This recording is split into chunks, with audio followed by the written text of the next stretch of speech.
നടപടിയിലേക്ക് പോകുന്നു എന്നുള്ളതാണ്. ഇപ്പോൾ കൊച്ചി കോർപ്പറേഷനിൽ നിന്നും തത്സമയ ദൃശ്യങ്ങൾ പ്രേക്ഷകർ കാണുകയാണ്. ദീപ്തി മേരി വർഗീസ് വോട്ട് രേഖപ്പെടുത്തുന്നുണ്ട്. മിനിമോൾ വോട്ട് രേഖപ്പെടുത്തി.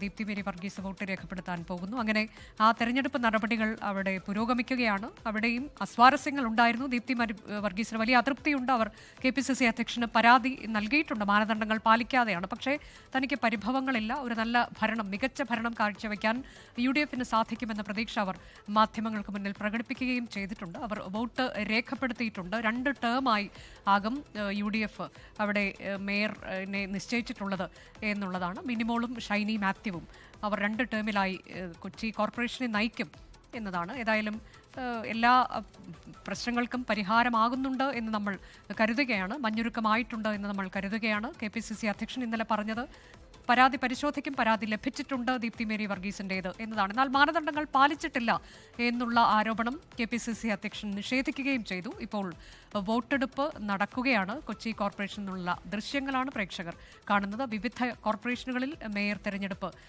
നടക്കുന്നുണ്ട്. ചിലയിടത്ത് നടപടിക്രമങ്ങൾ, അതിനുശേഷം വോട്ടെടുപ്പ്, മറ്റ് ചിലയിടത്ത് വോട്ടെടുപ്പ് ആരംഭിച്ചിട്ടുണ്ട്. അതിൽ ഏറ്റവും പ്രധാനമായി മറ്റൊരു കോർപ്പറേഷൻ തൃശ്ശൂരാണ്. അവിടെയും UDFൽ വലിയ പൊട്ടിത്തെറി ഉണ്ടായിട്ടുണ്ട്. ലാലി ജെയിംസ് താൻ പ്രതീക്ഷിച്ചിരുന്നതാണ് എന്ന് പറഞ്ഞുകൊണ്ടാണ് മാധ്യമങ്ങൾക്ക് മുന്നിൽ വന്ന് പറഞ്ഞത്. അത് പണം വാങ്ങിയാണ് ഇത്തരത്തിലേക്ക് ഡോക്ടർ നിജി ഇപ്പോൾ മേയറാകാൻ പോകുന്നത് എന്ന ഏറ്റവും ഗുരുതരമായ ആരോപണം. അതിൽ പാർട്ടി നടപടിയിലേക്ക് പോകും എന്ന വിവരം കൂടി നമുക്ക് ലഭിച്ചിട്ടുണ്ട്. കൊച്ചി കോർപ്പറേഷനിൽ വോട്ടെടുപ്പ് ആരംഭിച്ചിട്ടുണ്ട്. വിപിൻ സി വിജയൻ ഏറ്റവും പുതിയ വിവരങ്ങളുമായി. വിപിൻ, അങ്ങനെ ഓരോരുത്തരായി വോട്ട് രേഖപ്പെടുത്തുകയാണ്. ഏറ്റവും പുതിയ വിവരങ്ങൾ.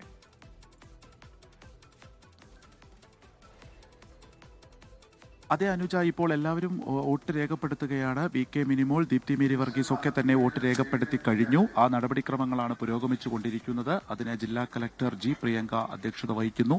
അതിനുശേഷം ഇപ്പോൾ ബാലറ്റ് പേപ്പറിൽ ആണ് വോട്ട് എടുപ്പ് നടക്കുന്നത്. അങ്ങനെ ഈ ബാലറ്റ് നോക്കിയതിന് ശേഷം അതിൽ ആരാൾക്കാണ് ഭൂരിപക്ഷം എന്നുള്ളത് പ്രഖ്യാപിക്കും. 12 മണിയോട് കൂടി തന്നെ ഇന്ന് വിജയിച്ച സ്ഥാനാർത്ഥിക്ക് അതിൽ പിന്നീട് സത്യപ്രതിജ്ഞാ ചടങ്ങുകൾ നടക്കുകയും ചെയ്യും. VK മിനിമോൾ 47 കൗൺസിലർമാരാണ് UDFനുള്ളത്. അതിൽ VK മിനിമോളാണ് UDFന്റെ മേയർ സ്ഥാനാർത്ഥി. അംബിക സുദർശൻ 22 കൗൺസിലർമാരുടെ പിന്തുണയുമായി LDFന്റെ സ്ഥാനാർത്ഥിയായി അംബിക സുദർശനുണ്ട്. 6 കൗൺസിലർമാരുടെ പിന്തുണയുമായി പ്രിയ പ്രശാന്ത് NDAയുടെയും മേയർ സ്ഥാനാർത്ഥിയാണ്. ഇങ്ങനെ 3 മുന്നണികൾക്കും മേയർ സ്ഥാനാർത്ഥി ഇപ്രാവശ്യം ഉണ്ട് എന്നുള്ളതും പ്രത്യേകതയാണ്. വോട്ടെടുപ്പ് നടപടിക്രമങ്ങളാണ് ഇവിടെ പുരോഗമിച്ചുകൊണ്ടിരിക്കുന്നത്. രാവിലെ തന്നെ ഇപ്പോൾ ദീപ്തി മേരി വർഗീസുമായി ബന്ധപ്പെട്ടിട്ടുള്ള മേയർ തർക്കങ്ങളൊക്കെ തന്നെ ഇതിനു മുൻപ് കണ്ടതാണ്. പക്ഷേ ഇന്ന് രാവിലെ എത്തുകയും തനിക്ക് ആ രീതിയിലുള്ള പരിഭവമില്ല, പക്ഷേ താൻ പറഞ്ഞതിൽ തന്നെ ഉറച്ചു നിൽക്കുന്നു, മാനദണ്ഡങ്ങൾ പാലിച്ചല്ലായിരുന്നു ഇപ്രാവശ്യത്തെ മേയർ തിരഞ്ഞെടുപ്പ് എന്നുള്ളതാണ് ദീപ്തി മേരി വർഗീസിന്റെ പ്രതികരണം ഉണ്ടായിട്ടുള്ളത്. സമീപകാലത്തുള്ളതിൽ വെച്ച് വലിയ വിജയം UDFന് നേടിയെന്നുണ്ടെങ്കിലും പിന്നീട് അതിന്റെ നിറം മങ്ങുന്ന രീതിയിലായിരുന്നു മേയർ തർക്കങ്ങളൊക്കെ തന്നെ നിലനിന്നത്.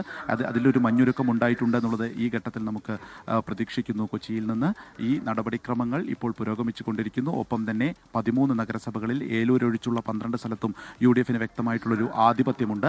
അതിൽ അങ്കമാലിയിൽ സ്വതന്ത്രർ UDFനെ പിന്തുണയ്ക്കും എന്നുള്ളതുമാണ് നമുക്ക് അറിയുന്നത്. ഇവിടെയൊക്കെ തന്നെ തിരഞ്ഞെടുപ്പ് നടപടിക്രമങ്ങൾ നടന്നുകൊണ്ടിരിക്കുകയാണ്. തൃപ്പൂണിത്തറയിൽ NDAയാണ് ഏറ്റവും വലിയ ഒറ്റകക്ഷി. അവിടെയും അതിൻ്റെ നടപടിക്രമങ്ങൾ ആരംഭിച്ചു കഴിഞ്ഞിരിക്കുന്നു.